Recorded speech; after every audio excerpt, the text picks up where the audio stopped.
अऊज़ु बिल्लाहि मिनश्शैतानिर्रजीम बिस्मिल्लाहिर्रहमानिर्रहीम व इज़ा क़रअतल क़ुरआन जअलना बैनक व बैनल लज़ीना ला युमिनूना बिल आखिरति हिजाबन मस्तूरा व जअलना अला क़ुलूबिहिम अकिन्नतन अन यफ़क़हूहु व फ़ी आज़ानिहिम वक़रा व इज़ा ज़करत रब्बक फ़िल क़ुरआनि वहदहु वल्लव अला अदबारिहिम नुफ़ूरा नहनु अअलमु बिमा यस्तमिऊन बिही इद यस्तमिऊन इलैक व इद हुम नजवा इद यक़ूलु ज़ालिमून इन तत्तबिऊन इल्ला रजुलन मसहूरा।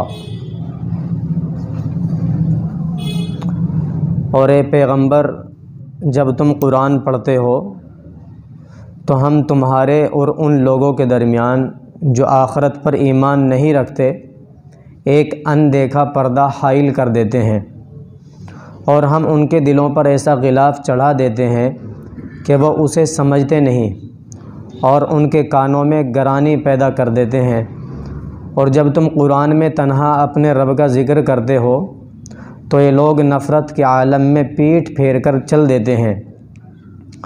हमें खूब मालूम है कि जब ये लोग तुम्हारी बात कान लगाकर सुनते हैं तो किस लिए सुनते हैं, और जब भी आपस में सरगोशियाँ करते हैं यानी कानाफूसी करते हैं तो इन बातों का भी हमें पूरा इल्म है। जब ये ज़ालिम अपनी बिरादरी के मुसलमानों से यूँ कहते हैं कि तुम तो बस एक ऐसे आदमी के पीछे चल पड़े हो जिस पर जादू हो गया है। अल्लाह तबारक व तआला ने इन आयात में ये बतलाया है कि क्या आम इंसान की तरह जिस तरह बीमारी होती है आम इंसानों को, तो इसी तरह अंबिया को बीमारी के साथ साथ क्या और जो दूसरी चीज़ें हैं जैसे जादू वग़ैरह, क्या अंबिया पर असरअंदाज होता है? नबियों पर भी उसका असर हो सकता है या नहीं? और इसी तरीक़े से इस बात का ज़िक्र किया गया है, कुछ आयत ऐसी हैं कुरान करीम में कि अगर इंसान उनको पढ़ ले, इंसान दुनिया के तमाम दुश्मनों से महफूज रहता है। गोया कि अल्लाह तबारक व तआला दुश्मन को अंधा कर देते हैं, एक पर्दा हाइल कर देते हैं उसके दरमियान में और दुश्मन के दरमियान में, अगर उन आयत को पढ़ लेता है। आपने नाम सुना होगा अबू लहब की बीवी, जिसका तज़किरा कुरान करीम में आया है, हम और आपके वो सूरत याद भी है, तब्बत यदा अबी लहबिन व तब। अल्लाह तबारक व तआला ने अबू लहब की बीवी को बाकायदा सरजनिश की है और उसकी बदज़बानी की और उसकी तमाम चीज़ों की बारे में अल्लाह ने एक आया कि बद्दुआ दी है अल्लाह तबारक व तआला ने, गोया कि कुरान करीम। तो इमाम कुर्तुबी रहमतुल्लाह अलैह साद इब्न जुबैर रज़ियल्लाहु तआला अन्हु के हवाले से नक़ल फरमाते हैं कि एक मरतबा ऐसा हुआ, अल्लाह के नबी सल्लल्लाहु अलैहि वसल्लम बैठे हुए थे, हज़रत अबू बकर भी आपके पास बैठे हुए थे, तो देखा अबू लहब की वो बीवी जो बदज़बान थी वो चली आ रही है अल्लाह के नबी के पास। हज़रत अबू बकर रज़ियल्लाहु तआला अन्हु कहने लगे, या रसूल अल्लाह, ये बदज़बान है, आपको गालियाँ वग़ैरह देगी और आपको इससे तकलीफ़ होगी, दिल रंजीदा होगा, दिल मग़मूम होगा आपका, हमें भी परेशानी होगी, लिहाजा आप यहाँ से हट जाइए, जगह बदल दीजिए थोड़ी देर के लिए जब तक वो आए। तो अल्लाह के नबी सल्लल्लाहु अलैहि वसल्लम ने इरशाद फरमाया कि अबू बकर, अल्लाह तबारक व तआला ने उसके दरमियान और मेरे दरमियान एक पर्दा हाइल कर दिया है, वो आएगी लेकिन उसे मैं दिखाई नहीं दूँगा। वो आई और उसने हज़रत अबू बकर रज़ियल्लाहु तआला अन्हु से कहा कि तुम्हारा जो आदमी है जिसकी तुम इक़्तिदा करते हो, जिसको तुम अपना बड़ा मानते हो, इमाम मानते हो, वो हमारी हिजो बयान करता है। हिजो कहते हैं अशार के ज़रिए से किसी की गलत बयानी करना, अशार के ज़रिए से किसी की बुराई बयान करना। तो कहा कि तुम्हारा जो साथी है वो, जिसके तुम पीछे चल रहे हो, वो हमारी हिजो बयान करता है। हज़रत अबू बकर ने फ़ौरन कहा कि अल्लाह के नबी सल्लल्लाहु अलैहि वसल्लम तो शायर कहने वाले हैं ही नहीं, उनसे शायर कहने आते नहीं, वो तो शायर हैं ही नहीं। कि अल्लाह के नबी सल्लल्लाहु अलैहि वसल्लम को बहुत से लोग शायर कहते थे, अल्लाह ने कुरान में कह दिया शायर नहीं है। तो हज़रत अबू बकर ने जैसे उससे कहा कि ऐसा नहीं है, आपको शायर कहना थोड़ी आता है, वो ये कहती हुई वहाँ से वापस हुई कि हाँ तुम भी उन्हीं की तरफदारी करोगे और तुम भी उन्हीं की तस्दीक करोगे, और वो वहाँ से चली गई। तो जब वो चली गई, हज़रत अबू बकर रज़ी अल्लाह ताला अन्हु ने अल्लाह के नबी से पूछा, या रसूल अल्लाह, वाक़ियतन आप उसको दिखाई नहीं दे रहे थे? फरमाया अल्लाह के नबी ने कि हाँ, एक फ़रिश्ता मेरे दरमियान में आ गया था जिसने एक पर्दा ऐसा कायम कर दिया था, उसे मैं दिखाई ही नहीं दिया था। और यही वजह है अल्लाह के नबी सल्लल्लाहु अलैहि वसल्लम जब हिजरत करने के लिए मक्का मुकर्रमा से निकलते हैं और वहाँ के जो सरदार हैं उनको पता चल जाता है, तो सब मारने के लिए आपको इकट्ठे हो जाते हैं, घर के चारों तरफ मुहासरा कर लेते हैं। तो अल्लाह के नबी सल्लल्लाहु अलैहि वसल्लम हज़रत अली को अपने बिस्तर पर लेटाते हैं और वहाँ से जब निकलते हैं अपने घर से, देखा चारों तरफ दुश्मन खड़े हुए हैं। उस वक्त जो निकल रहे थे अल्लाह के नबी, तो यासीन शरीफ की शुरू की जो आयत हैं उनको तिलावत करते हुए और उनके ऊपर कंकरिया और मिट्टी फेंकते हुए तशरीफ़ ले जा रहे थे। अल्लाह के नबी जब बहुत आगे जा चुके और किसी ने देखा वहाँ कि अल्लाह के नबी से वहाँ मुलाकात हुई, उसने आकर के बतलाया, भाई क्यों खड़े हो यहाँ? कि अल्लाह के नबी जिसने नबूवत का दावा किया है उनको कत्ल करने के लिए खड़े हैं। नाउज़ुबिल्लाह। फरमाया वो यहाँ थोड़ी हैं, वो तो वहाँ जा चुके हैं। तो इससे पता चला कि अल्लाह तबारक व तआला ने उस वक्त भी एक पर्दा हाइल कर दिया था अल्लाह के नबी के दरमियान और दुश्मनों के दरमियान। और ये बात आज भी मौजूद है। अगर कोई आदमी सिद्क़ दिल से और ईमान और यकीन के साथ उन आयात को पढ़ता है तो अल्लाह तबारक व तआला दुश्मन से हिफाजत करता है। ज़रूरी नहीं है कि इसी तरीक़े से वो कभी पर्दा हाइल कर दे, बस अल्लाह दुश्मन से हिफाजत कर दे, यही क्या कम पर्दा होता है। वो आयात 3 आयतें हैं। वो सूरह कहफ की एक आयत है, इन्ना जअलना अला कुलूबिहिम अकिन्नतन अन यफ़क़हूहु व फ़ी आदानिहिम वक़रा। दूसरी आयत है सूरह नहल की, उलाइकल्लज़ीना तबअल्लाहु अला कुलूबिहिम व समइहिम व अबसारिहिम। और तीसरी आयत है सूरह जासिया की, अफ़रअयत मन इत्तख़ज़ इलाहहु हवा व अज़ल्लहुल्लाहु अला इल्मिन व ख़तम अला समइहि व क़ल्बिहि व जअल अला बसरिहि ग़िशावा। ये 3 आयत हैं। अगर याद करना चाहे कोई तो उम्मीद है कि एक दिन भी नहीं लगेगा याद करने में।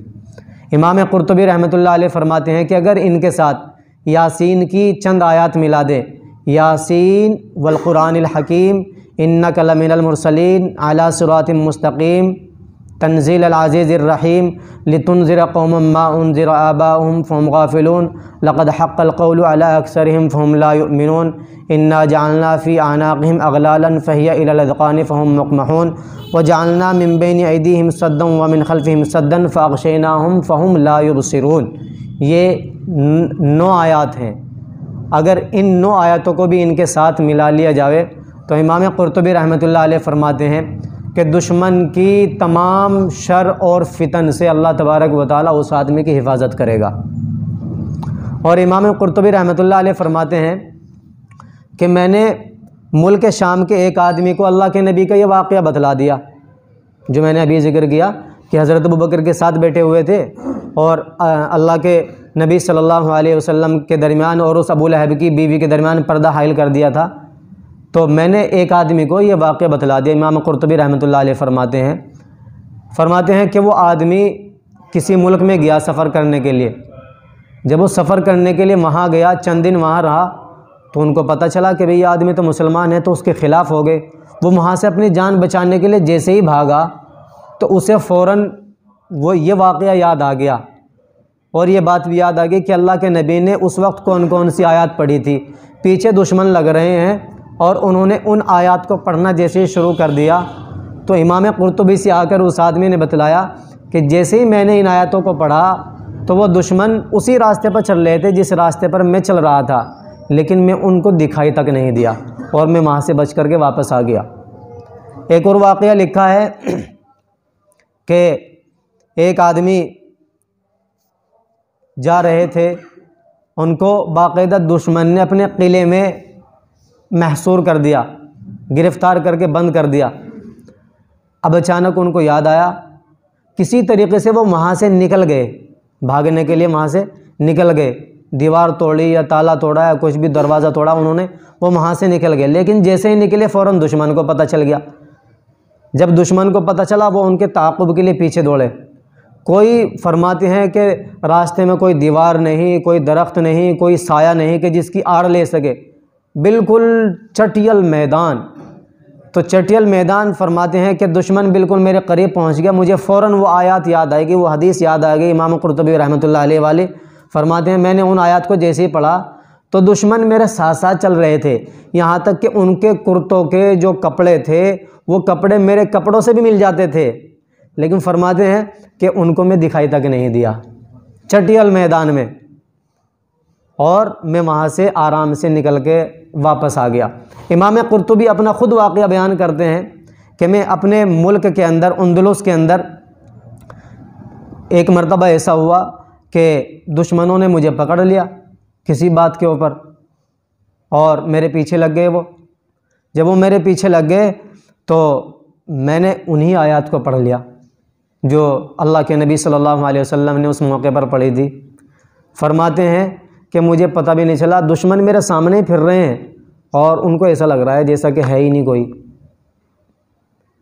तो आज भी अगर कोई आदमी ये चाहे कि भाई दुश्मन के तमाम किस्म के शर और फितने से, चाहे जिन्नात हों चाहे इंसान हों, उनसे मैं बचा रहूं, तो इन आयत को अगर कोई पढ़ेगा पाबंदी के साथ रोज़ाना किसी भी टाइम 24 घंटे में से वक्त निकाल करके, ज़्यादा से ज़्यादा 2 मिनट से ज़्यादा नहीं लगेगी इनको पढ़ने में, तो अल्लाह तबारक व तआला उसकी हर किस्म के दुश्मन से, चाहे जिन्नात दुश्मन हो चाहे वो इंसान दुश्मन हो, अल्लाह तबारक व तआला उसकी हिफाजत रखेगा। आगे अल्लाह तबारक व तआला कह रहे हैं कि हमें खूब मालूम है कि जब ये लोग कान लगा कर सुनते हैं तो किस लिए सुनते हैं। अल्लाह के नबी को कह रहे कि ये कुफ़ार और मुशरिकीन आपकी बातों के इसलिए सुनते हैं, उनमें से कोई एतराज़ की बात निकालें, कोई सवाल करने के लिए कोई बात सुने। इससे पता चला कि कहीं भी कोई मजलिस हो रही हो तो बराए एतराज़ और बराए सवाल, बराए इम्तिहान ना सुनना चाहिए, बल्कि इसलिए सुनना चाहिए कि कोई दीन की नई बात अगर हमें मिलेगी तो हम इंशाअल्लाह उस पर अमल करेंगे। अल्लाह तबारक व तआला कह रहे हैं कि हमें पता है क्यों सुनते हैं, इनका मकसद क्या है। और फिर ये ज़ालिम किस्म के लोग, अल्लाह तबारक व तआला ने कुफ़ार और मुशरिकीन को कहा कि मुसलमानों को ताना देते हुए ये कहते हैं, अबे भाई तुम किसकी बात की तरफ चल रहे हो, तुम किसके पीछे चल रहे हो, किसकी इक्तिदा कर रहे हो, उसकी कि जिसके ऊपर जादू कर दिया गया था। जिस आदमी के ऊपर जादू हो जाता है तुम उसकी बातों के पीछे चल रहे हो। ये मुसलमानों को ताना दिया करते थे कुफ़ार और मुशरिकीन।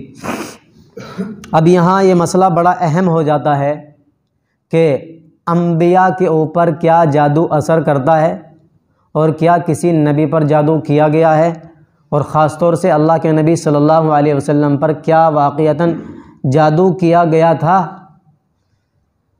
तो बहुत से लोग कहते हैं कि नहीं, अल्लाह के नबी पर जादू नहीं किया गया था, लेकिन हकीकत और सही बात यह है जो बुखारी मुस्लिम शरीफ में हदीस हैं, हज़रत आयशा रज़ी अल्लाह ताला अन्हा से मरवी हैं, फरमाती हैं कि अल्लाह के नबी सल्लल्लाहु अलैहि वसल्लम पर जादू हुआ था। और एक आदमी था जिसका नाम था लबीद इब्न आसम, ज़रीक़ एक कबीला है, उसका रहने वाला था। अल्लाह के नबी सल्लल्लाहु अलैहि वसल्लम पर अलबत्ता कितना असर हुआ था ये एक अलग बहस है, क्योंकि जिस आदमी पर जादू हो जाता है जाहिर सी बात है उसकी अक़ल, उसका दिमाग ठिकाने में नहीं रहता। तो उलमा ने लिखा है कि जादू भी एक बीमारी है, जैसे किसी को बुखार होना ये भी एक बीमारी है, सर में दर्द होना ये एक बीमारी है। तो फरमाते हैं कि भाई जादू ये भी एक बीमारी है, और तमाम के तमाम नबी जितने भी इस दुनिया के अंदर तशरीफ़ लाए हैं वो सारे के सारे इंसान थे, और सारे के सारे अंबिया को कुछ ना कुछ बीमारी लाहिक हुई, सर में दर्द भी हुआ, उनके बुखार भी हुआ, और उनको ज़ख़म भी लगे जंगों के अंदर, ये सारी चीज़ हुई। तो अल्लाह के नबी सल्लल्लाहु अलैहि वसल्लम को भी ज़ख़म लगा, बुखार भी हुआ, सर में दर्द भी हुआ, तो अल्लाह के नबी सल्लल्लाहु अलैहि वसल्लम पर जादू भी हुआ। और ये बात याद रखनी चाहिए कि अल्लाह तबारक व तआला ने हज़रत मूसा अलैहिस्सलातु वस्सलाम का तज़किरा कुरान में किया। आपने सुना होगा और याद भी होगा, बहुत मरतबा आपने सुना होगा कि जब फ़िरऔन ने तमाम जादूगरों को अपने दरबार में बुलाया था और मूसा अलैहिस्सलातु वस्सलाम को भी बुलवा लिया था, तो हज़रत मूसा से कहा था भाई दिखाओ तुम अपना। तो हज़रत मूसा ने ये कहा था जादूगरों से कि पहले तुम दिखाओ अपना सब कुछ जो दिखाना चाहते हो। तो तमाम जादूगरों ने उनके हाथों में जो रस्सियाँ थी या जो लाठियाँ थी सारी की सारी ज़मीन पर डाली। तो जैसी ज़मीन पर डाली वो फ़ौरन सांप बन करके चलने लगी। तो असलन तो वो लाठी थी, लकड़ी थी या रस्सियाँ थी, लेकिन सबको जो चलते हुए दिखाई दी वो सांप की शक्ल में दिखाई दी। हज़रत मूसा अलैहिस्सलातु वस्सलाम को भी वो सांप की शक्ल में दिखाई दी चलते हुए।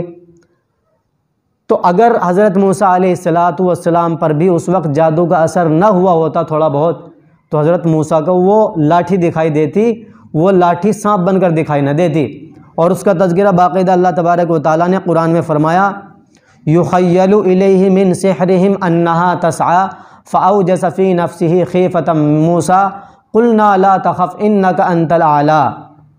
गोया इन आयत का मतलब और ख़ुलासा ये है कि हज़रत मूसा अलैहिस्सलातु वस्सलाम ने उनसे कहा कि अभी अपनी लाठियों को डालो। उन्होंने डाला तो हज़रत मूसा अलैहिस्सलातु वस्सलाम क्या देखते हैं कि वो लाठियाँ सांप बन करके चलने लगी।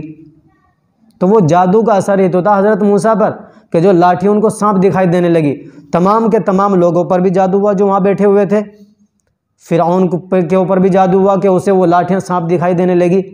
और हज़रत मूसा जो वक्त के नबी थे उनको भी वो लाठी सांप दिखाई देने लगी। ये जादू ही का असर था। अगर जादू का असर ना होता तो उनको लाठी दिखाई देती वो। तो इतने जलीलुल क़द्र पैगंबर के साथ ये मामला हो सकता है। फिर वो मामला अलग है कि हज़रत मूसा ने फिर अपनी जो आसा था उसको डाला और उसने तमाम के तमाम सांपों को निगल लिया और बाकायदा बड़ा अज़दहा बन गया। ये एक अलग मसला है। बहरहाल अल्लाह के नबी सल्लल्लाहु अलैहि वसल्लम पर भी जादू हुआ था। बहुत से लोग ये कहते हैं कि जी नहीं, अल्लाह के नबी सल्लल्लाहु अलैहि वसल्लम पर जादू नहीं हुआ था।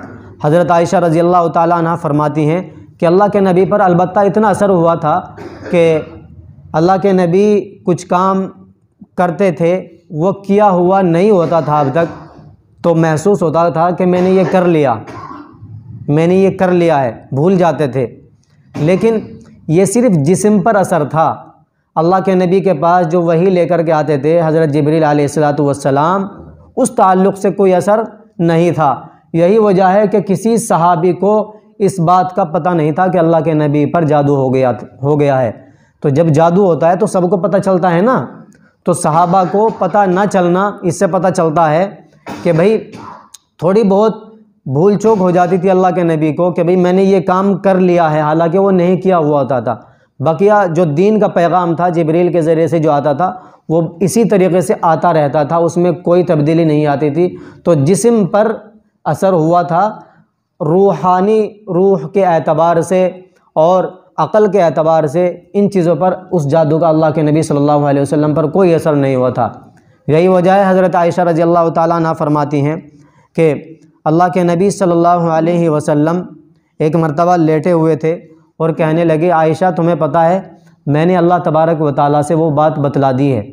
और फिर फरमाया कि हज़रत आयशा ने पूछा कौन सी बात? फरमाया कि मैं सोया हुआ था तो मेरे पास दो आदमी तशरीफ़ लाए, एक मेरे सराहने बैठा और एक मेरे पैरों की तरफ बैठा। उनमें से एक ने पूछा कि भाई ये जो आदमी लेटा हुआ है इसको क्या बीमारी है? दूसरे ने जवाब दिया कि भाई इनके ऊपर जादू है। पूछा कि इनके ऊपर जादू किसने किया है? कि एक आदमी है जिसका नाम है वलीद, उसने जादू किया है। पूछा कि कहाँ जादू किया है? कि फुला कबीले में एक कुआं है जिसका नाम है ज़ोरान उस कुएं का नाम था, कि उस कुएं में अल्लाह के नबी सल्लल्लाहु अलैहि वसल्लम के बालों पर जादू किया गया है और वो बाकायदा कंघी में डले हुए हैं। अल्लाह के नबी सल्लल्लाहु अलैहि वसल्लम को यह ख्वाब दिखाया जा रहा है। अल्लाह के नबी जब ख्वाब से बेदार हुए तो अल्लाह के नबी वहाँ तशरीफ़ ले गए और वहाँ तशरीफ़ ले जाने के बाद फिर अल्लाह के नबी सल्लल्लाहु अलैहि वसल्लम ने वो तमाम चीज़ें देखी और हज़रत आयशा से आकर के बतलाया कि आयशा वाक़ियतन उस कुएं का पानी तो ऐसा हो गया था जैसे मेहंदी, जादू के असर से। और खजूर के जो खोशे होते हैं, गुंचे होते हैं, वो खजूर के जो तने होते हैं, उसके जो पत्ते होते हैं, फरमाते हैं अल्लाह के नबी सल्लल्लाहु अलैहि वसल्लम, वो ऐसे लग रहे थे जैसे हाथी के कान, जादू के असर से ऐसे हो गए थे। तो अल्लाह के नबी से हज़रत आयशा ने पूछा, या रसूलल्लाह, फिर आपने वो वहाँ से निकलवाया? हज़रत आयशा से जवाब दिया अल्लाह के नबी ने कि नहीं, मैंने उसको वहाँ से निकलवाया नहीं, इस वजह से कि अगर मैं उसको वहाँ से निकलवाता तो लोग इस बात के ऊपर पड़ जाते और इस चीज़ के पीछे पड़ जाते कि भाई ये क्या है, और उस चक्कर में ही बस पड़ जाते ये क्या हो गया है। मैंने अपनी कौम को और मुस्लिम लोगों को इस बात से पीछे हटाने के लिए कि भाई ये इस चक्कर में ना पड़े, जादू क्या होता है, ये क्या होता है, इससे हटाने के लिए मैंने उसको वहाँ से नहीं निकलवाया। अलबत्ता जिब्रील अलैहिस्सलातु वस्सलाम मेरे पास तशरीफ़ लाए थे और उन्होंने मुझसे फ़रमाया कि आप इसको पढ़ लिया करो तो आपको जादू आइंदा असर नहीं करेगा। और वो क्या थी? कुल आऊज़ु बिरब्बिल फलक, कुल आऊज़ु बिरब्बिन नास, मुअव्वज़तैन, ये वो 2 सूरतें थीं। तो अल्लाह के नबी सल्लल्लाहु अलैहि वसल्लम का मामूल था कि अल्लाह के नबी इनको हमेशा पढ़ा करते थे, ख़ास तौर से लेटते वक्त, सोते वक्त इनका विर्द किया करते थे। और आज भी अगर कोई आदमी ये चाहे कि भाई जादू से वो बचा रहे, अल्लाह तबारक व तआला हम सबको बचा करके रखे। जादू का होना ये बिल्कुल हकीकत है, बरहक है, लेकिन ये जादू भी असर अल्लाह तबारक व तआला के हुक्म से कर सकता है।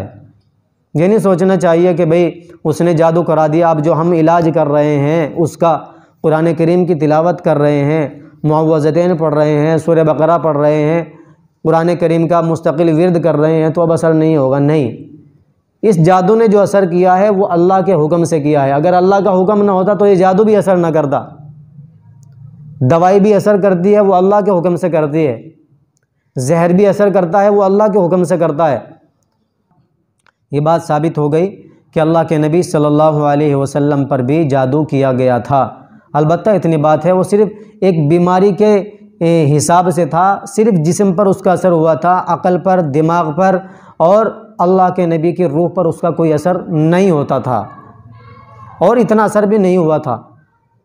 तो जब अल्लाह के नबी पर जादू हो सकता है तो आम इंसान पर भी जादू हो सकता है और उसका असर भी हो सकता है। और उससे बचने के लिए कुरान करीम की जो सूरतें हैं उनकी तिलावत करनी चाहिए, ख़ास तौर से सूरह बकरा। और अगर इतना वक्त ना हो तो कम से कम आधी मिनट लगेगी।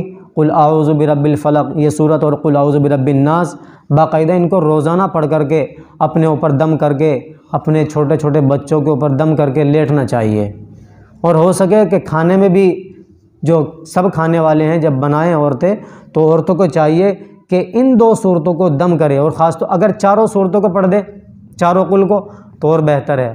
कुल या अय्युहल काफ़िरून, कुल हुवल्लाहु अहद, कुल आऊज़ु बिरब्बिल फलक, कुल आऊज़ु बिरब्बिन नास। खाने में अगर इसको फूंक करके दे दे सबको और सब खाए उसे, तो इंशाअल्लाह उम्मीद है अल्लाह की ज़ात से दुश्मन से भी हिफाजत रहेगी, जिन्नात से भी हिफाजत रहेगी, जादू से भी हिफाजत रहेगी। लेकिन ये ज़रबू लकल अमसाल फ़ज़ल्लू फ़ला यस्ततिऊन सबीला, देखो उन्होंने तुम पर कैसी कैसी फब्तियाँ चुस्त की हैं, ये राह से भटक चुके हैं, चुनाचे रास्ते पर नहीं आ सकते। अल्लाह तबारक व तआला कह रहे हैं ये तुम्हारा मजाक उड़ाते हैं, हर वक्त तुम्हारे ऊपर फब्तियाँ कसते हैं, ऐसे ऐसे जुमले कहते हैं, तुम्हें टारगेट करते हैं, तुम्हें चिढ़ाते हैं। तो अल्लाह तबारक व तआला कह रहे हैं मुसलमानों को, तुम्हें इनसे डरने की, घबराने की और बिल्कुल मायूस होने की ज़रूरत नहीं है, तो भटके हुए लोग हैं। और ये कहते हैं कि क्या जब हमारा वजूद हड्डियों में तब्दील होकर चूरा चूरा हो जाएगा तो भला क्या उस वक्त हमें नए सिरे से पैदा करके उठाया जाएगा? अल्लाह के नबी कहते थे ना, और मुसलमानों का अक़ीदा भी है कि मरने के बाद दोबारा उठाया जाएगा। कुफ़ार कहते थे अच्छा जी ऐसा होगा, मरने के बाद दोबारा ज़िंदा किया जाएगा, ये ऐसी ऐसी बातें, न जिनका कोई सर है न पैर है, बेअक़ल की बातें करते हो तुम। तो अल्लाह तबारक व तआला कह रहे कह दो कि तुम पत्थर या लोहा भी बन जाओ, कि तुम पत्थर या लोहा भी बन जाओ, या कोई और ऐसी मखलूक बन जाओ जिसके बारे में तुम दिल में सोचते हो कि उसका ज़िंदा होना और भी मुश्किल है, तो अल्लाह तबारक व तआला कह रहे हैं फिर भी तुम्हें ज़िंदा कर दिया जाएगा। अल्लाह ये कह रहे हैं इंसान तो इंसान, जिसके अंदर हमने रूह डाली है, वो चीज़ जिसके अंदर रूह नहीं है, लोहा, मिट्टी, गारा, पत्थर, ये चीज़ भी अगर तुम बन जाओ ना, इंसानों को कह रहे कि नबी इनसे कह दो अगर तुम लोहे भी बन जाओ ना जिसके अंदर कोई रूह नहीं डाली गई है, फरमाया कि मैं इनको भी ज़िंदा कर दूंगा, इनके अंदर भी रूह डाल दूंगा। अल्लाह तबारक व तआला ये कह रहे हैं। अब फिर कह रहे हैं अब वो कहेंगे कि कौन हमें दोबारा ज़िंदा करेगा, तो अल्लाह तबारक व तआला फिर अपने नबी को कह रहे कह दो कि वही ज़िंदा करेगा जिसने तुम्हें पहली बार पैदा किया था। फिर वो तुम्हारे सामने सर हिला हिला कर कहेंगे कि ऐसा कब होगा। इससे पहले एक बात और कि वो कहेंगे कि भाई कौन ज़िंदा करेगा, कैसे ज़िंदा करेगा। भाई अल्लाह तबारक व तआला ज़िंदा करेगा। कैसे ज़िंदा करेगा?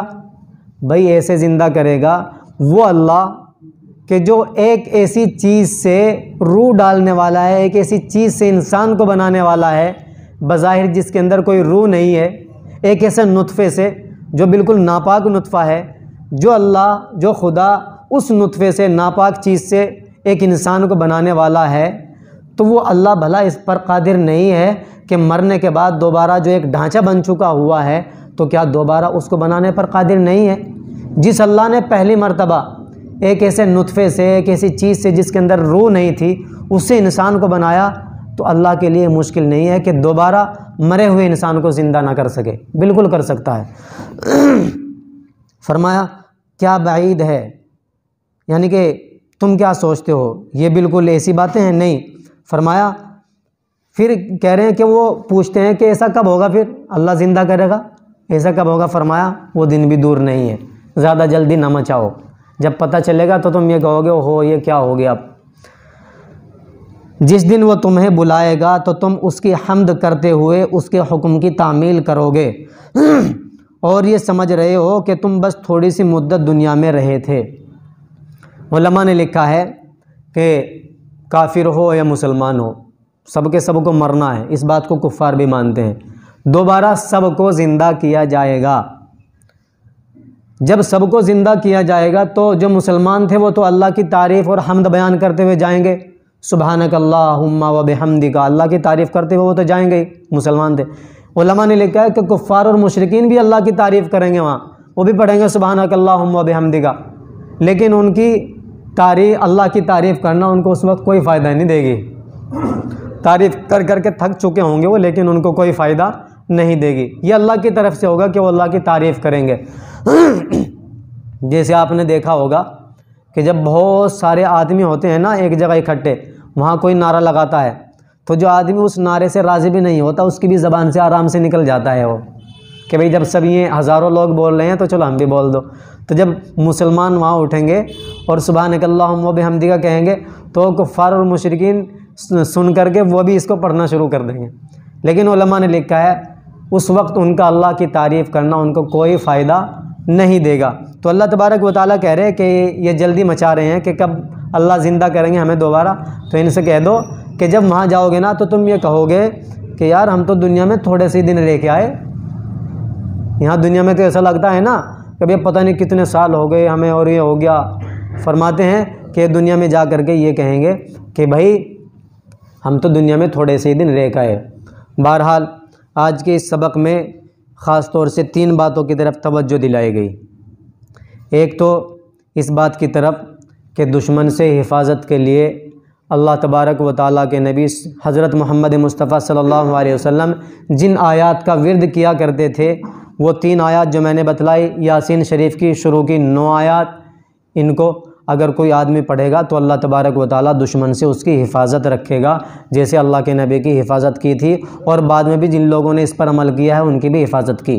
दूसरा है कि अल्लाह के नबी सल्लल्लाहु अलैहि वसल्लम पर जादू किया गया था, लेकिन उसका असर सिर्फ जिस्म पर था, बीमारी की हद तक, अंदर तक उसका कोई असर नहीं था। वही जो आती थी वो सही आती थी, तबलीग में और इसी तरह दीन की कोई बात में कोई कमी ज़्यादती नहीं होती थी।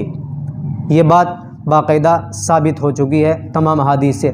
और तीसरा ये कि अल्लाह तबारक व तआला हमें और आपको इस दुनिया में जैसे पैदा करने वाली ज़ात है तो वही जिसने पैदा किया है वही हमें और आपको मारने वाला भी है। और जब वो मारने वाला है तो दोबारा वल यौमिल आखिर वल क़द्रि खैरिही व शर्रिही मिनल्लाहि ताला वल बासी बादल मौत, ये बाकायदा हर एक मोमिन का ईमान होना चाहिए कि मरने के बाद दोबारा ज़िंदा किया जाना है। अगर किसी का ये ईमान नहीं है तो वह आदमी मोमिन और मुसलमान कहलाने के लायक नहीं है। तो इसलिए जिस अल्लाह ने हमें और आपको दोबारा एक ऐसी चीज़ से पैदा किया जो बज़ाहिर अगर नीचे डल जाए तो कोई नहीं कह सकता कि भाई इससे इंसान पैदा हो सकता है, जिस अल्लाह ने उससे पैदा किया है। तो जब एक बार हम बन चुके हैं फिर अल्लाह हमें दोबारा मार देगा, तो अल्लाह के लिए कोई मुश्किल नहीं है दोबारा पैदा करना। अल्लाह के लिए तो कुछ भी ना हो, नामो निशान भी ना हो, अल्लाह तो एक मरतबा कहेगा कुन, बन जाएगा। अल्लाह तबारक व तआला हमें और आपको इन बातों पर अमल करने की तौफीक अता फरमाए।